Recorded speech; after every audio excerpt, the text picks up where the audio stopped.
Media news ಚಾನೆಲ್ಗೆ ಸ್ವಾಗತ. ನಾನು ವಿದ್ಯಾ ಪರಶುರಾಮ್. ಯರಗಟ್ಟಿ ಮಾನ್ಯ ಶಾಸಕರಾದ ವಿಶ್ವಾಸ ವೈದ್ಯ ವಿವಿಧ ಕಾಮಗಾರಿಗಳಿಗೆ ಚಾಲನೆ ನೀಡಿದರು. ಯರಗಟ್ಟಿ ತಾಲೂಕಿನ ಕೋಟೂರು, ಶಿವಪುರ, ತಲ್ಲೂರು, ಸತ್ತಿಗೇರಿ, ಕಡಬಿ ಮುಂತಾದ ಗ್ರಾಮಗಳಲ್ಲಿ ಅಲ್ಪಸಂಖ್ಯಾತರ ಕಾಲೋನಿಗಳಿಗೆ ಶಾಸಕರಾದ ವಿಶ್ವಾಸ ವೈದ್ಯ ವಿವಿಧ ಕಾಮಗಾರಿಗಳಿಗೆ ತಲಾ 25 ಲಕ್ಷ ವೆಚ್ಚದ ಕಾಮಗಾರಿಗಳಿಗೆ ಚಾಲನೆ ನೀಡಿದರು. ಈ ಸಂದರ್ಭದಲ್ಲಿ ಶಾಸಕರು ಕಾಮಗಾರಿ ಬಗ್ಗೆ ಮಾತನಾಡಿದರು. ಗ್ರಾಮ ಪಂಚಾಯತಿಯ ಪಿಡಿಒ ಸಂಕಪ್ಪ ಪಡಿ ಕಾಮಗಾರಿ ಬಗ್ಗೆ ಮಾತನಾಡಿದರು. ಶಿವಲಿಂಗಯ್ಯ ಮಠಪತಿ, ಗ್ರಾಮ ಪಂಚಾಯತಿ ಅಧ್ಯಕ್ಷ ತವಣಪ್ಪ ಟೋಪನ್ನವರ್, ಪರಮೇಶ್ ಚಂದರಗಿ, ಗ್ರಾಮದ ಸಾರ್ವಜನಿಕರು ಕಾರ್ಯಕ್ರಮದಲ್ಲಿ ಭಾಗವಹಿಸಿದರು. ವರದಿಗಾರರು ಶಶಿಧರ್ ಎಂ ಪಾಟೀಲ್, ಯರಗಟ್ಟಿ, ಬೆಳಗಾವಿ ಜಿಲ್ಲಾ.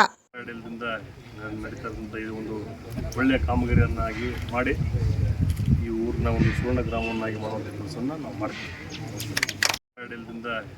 ನಡೀತಕ್ಕಂಥ ಇದು ಒಂದು ಒಳ್ಳೆಯ ಕಾಮಗಾರಿಯನ್ನಾಗಿ ಮಾಡಿ ಈ ಊರಿನ ಒಂದು ಸುವರ್ಣ ಗ್ರಾಮವನ್ನಾಗಿ ಮಾಡುವಂಥ ಕೆಲಸವನ್ನು ನಾವು ಮಾಡ್ತೀವಿ. ಇವತ್ತು ನಮ್ಮ ಘನ ಸರ್ಕಾರದಿಂದ ಅಲ್ಪಸಂಖ್ಯಾತ ಇಲಾಖೆಯಿಂದ ಮಾನ್ಯ ಸಚಿವರಾಗಿರುವಂಥ BJP ಜಮೀರ್ ಅಹಮದ್ ಖಾನ್ ಅವರು ನಮ್ಮ ಸವಲತ್ತಿಗೆ ಸುಮಾರು 5 ಕೋಟಿ ರೂಪಾಯಿಗಳ ಅನುದಾನವನ್ನು ಅಲ್ಪಸಂಖ್ಯಾತರ ಕಾಲನಿಗಳಿಗೆ ಮೂಲಭೂತ ಸೌಲಭ್ಯಗಳ ಅಭಿವೃದ್ಧಿಗಾಗಿ ಅನುದಾನವನ್ನು ನೀಡಿದ್ದಾರೆ.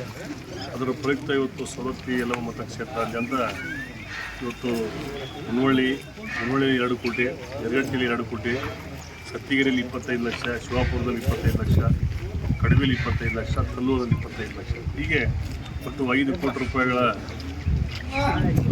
ಭೂಮಿ ಪೂಜೆಯನ್ನು ಇವತ್ತು ಎಲ್ಲ ಕ್ಷೇತ್ರದ ಕಾಂಗ್ರೆಸ್ ಪಕ್ಷ ಕಾರ್ಯಕರ್ತರು ಸಂಸ್ಥೆಯಿಂದ ಇವತ್ತು ಪೂಜೆಯನ್ನು ನಿರ್ವಹಿಸ್ತಾ ಇರೋದ್ರಿಂದ ಭಾಳಷ್ಟು ಸಂತೋಷ ಆಗ್ತದೆ.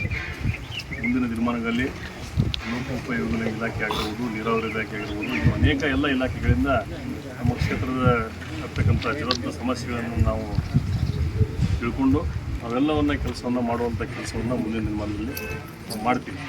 ಇವತ್ತು ಶಿವಪುರ ಗ್ರಾಮದಲ್ಲಿ ಕೂಡ 25 ಲಕ್ಷ ರೂಪಾಯಿಗಳ ಅನುದಾನವನ್ನು ಭೂಮಿ ಪೂಜೆಯನ್ನು ಇವತ್ತು ಮಾಡಿದ್ದಾರೆ.